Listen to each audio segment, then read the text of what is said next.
The program you're about to see is provided as a service of the Sheriff's Office of the County of Delaware for the citizens of the county. As such, the county makes no representation as to the suitability of this information for the particular purpose. To that extent, if you use or implement this information in your own setting, you do so at your own risk. The information provided during the TV show is solely for your own use and cannot be sold.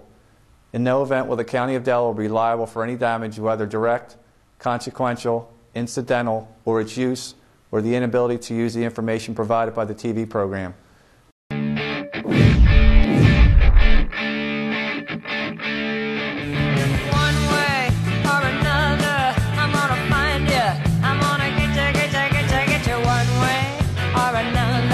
I'm gonna win ya. I'm gonna get you, get you, get you, get you. One way or another, where I can see it all, find happy people. Welcome to Delaware County's Most Wanted with Sheriff Joe McGinn. I'm Kevin Schola. And we have a very special episode on tap today as we broadcast from the beautiful PPL Park right here in Chester, the brand new home of the Philadelphia Union. It's a beautiful facility, isn't it, Kevin? Really is, and happy to be here. And the fact that the union has given us the chance here to come down and do our show here, greatly appreciated. Oh, yeah. I think that I'd like to be on location like this on every other week now. Absolutely. We'll see what we can do with that. And of course, Sheriff, as always, we'll show a group of fugitives and ask for the public's help. If you have any information on any of our fugitives that you see on the program, please call us at 877-R-WANTED. That's 877, the letter R, WANTED. You can also check out our website, delcomostwanted.com. And Sheriff, joining us as our special guest, the president of the Philadelphia Union, Tom Veit. He'll give us some special insight about PPL Park. Yeah, Tom's a very interesting person, and what he knows about soccer is amazing. So I think it's going to be a great show, and let's get started. More than both of us combined with soccer, right? So a little learning experience for us as well. I think we could probably throw in both of our families, combined. It could be. And also, Sheriff, our Crazy Criminal segment is on the way. I know you love those. We'll have much more to go along with that. So, as you said, let's get started with the latest edition of Delaware County's Most Wanted. Delaware County's Most Wanted. Osmond Irons, wanted for probation violation, charged with robbery. Learn more in the upcoming fugitive profile later in this program. Ian Summers, born 10/30/83, wanted for probation violation, charged with fleeing or eluding police, possession of a controlled substance, possession of drug paraphernalia. Jack Linton, born New Year's Day 1968, charged with receiving stolen property, felony retail theft, possession of drug paraphernalia, wanted for probation violation. Tammy Emmett, charged with criminal solicitation, possession with intent to deliver a controlled substance, simple assault, possession of drug paraphernalia, and wanted for probation violation. Darren Brown, born February 1977, last known address Lincoln Terrace, Chester, wanted for violation of probation, charged with abuse of a corpse. Andre Oliver, born March 1981, charged with possession with intent to deliver a controlled substance, false ID, and wanted for probation violation. To make anonymous reports or for more information, call 1-877-R-WANTED or visit delcomostwanted.com.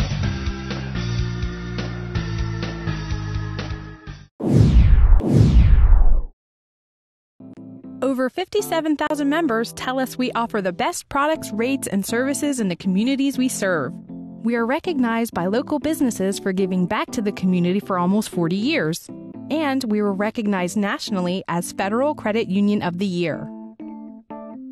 Stop by any branch to find out how easy it is to join Franklin Mint Federal Credit Union. And be sure to ask about our Super Saver savings account.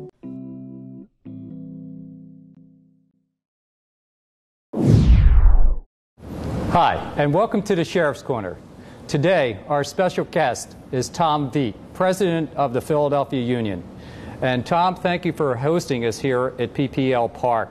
This facility is drop-dead gorgeous. Thanks. We're pretty proud of it. You know, I had the opportunity of attending a game sometime during the month of July. It was a hot Saturday afternoon, and I was quite amazed with the fan base that you have right here. It's a little bit different than the Philadelphia Philly fan base and the Philadelphia Eagles. Can you talk a little bit about your fans that you have here? Well, what you're finding in the United States now, that soccer's really coming into its own, and everybody always said everybody plays soccer, but they don't follow it as professional. We never really had a professional league that lasted the length of time to help it. And part of the idea of MLS when it started is to build a league to allow the kids that were playing soccer to grow up, follow stars, become legions to teams, and that's happened. So you look in, you know, our average crowd age is in the mid-30s, even though we have older folks, we have the kids as well. But that's a group of individuals that started following soccer when the MLS came around 15 years ago. They were 15, 16, 17-year-olds or younger, and now they're 35-year-olds, 33-year-olds with their own kids, and they've grown into the sport. So that's really the phenomenon. You're seeing that at a lot of the new MLS cities like Toronto and Seattle. And they really understand the game. I know when I was here watching a game, I'm not a lifelong soccer fan, so being here, I was a little taken back by all the different oohs and ahs and boos that would come out of the fans when they were just watching the entire game.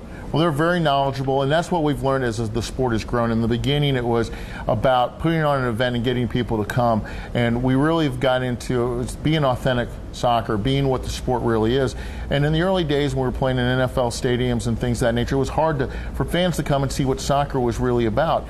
People don't realize is that 90% of the stadiums in the world are under 30,000 seats. The environment we have here is what you'll find when you go to many of the countries in Europe and South America, and that's what people are falling in love with.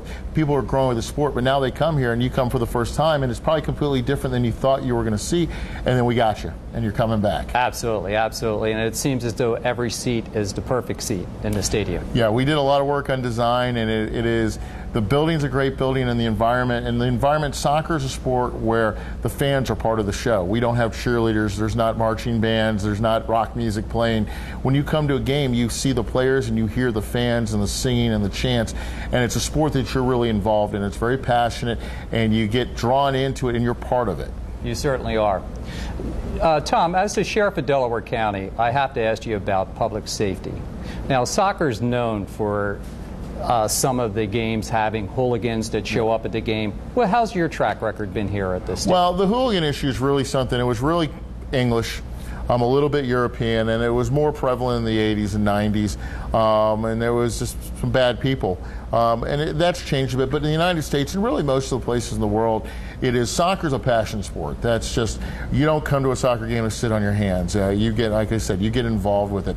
But we have our supporters group, which is one of the largest in the country, the Sons of Ben. They have 6,000 members. They have 2,000 that have seats, and we redesigned part of the stadium specifically to allow them to get a little crazier, have a little bit of fun, but also allow the rest of the people, kind of like a student section at a college game, you can come and you can witness the madness. You don't necessarily have to sit in the madness, and they really are the spark plug that drives it. So we've had minimal ejections. We've had we've really worked together, and it's been a good time. In the area, of course, we have the Sheriff's Department, we have the Chester City Police, we have federal agents that are around, and we like any sporting event, when you put 18,000 people, we want to make sure everybody's safe, and we've not had any issues here on the Chester waterfront. Us and Harris, great experience. I've been working on this site for a couple of years. I've been down here at midnight. We feel very good, and we think it's a safe environment. And when you come to a game day and you walk and you see people out on the streets walking to their cars, and it's amazing to see when talking to the mayor how for someone who grew up here, how amazing it is. But we think we got a safe environment. Just come ready to have some fun. Well, I can attest to that. Actually, when I came to the game, I actually parked over at B&S Deli and walked it's only about a half a block away anyway, but it was quite interesting to see the fan base walking from all different directions to actually gain access to the stadium. We understand you were well behaved at the game, so we didn't have any trouble. So I was. And finally, Tom, I'd like to ask you just a question as far as what the plans are as far as next year's venues are concerned. Do you have other venues that are going to utilize the facility other than soccer? Yeah, we're talking about a lot of events. We got into the building less than a month ago, and we really want to make sure we had the building set up right for our primary sport, which is soccer. But now that we're in, we've had some great talks in the next couple of years, you can see things from college football, concerts, lacrosse, rugby. There's a major dog show talking about coming here.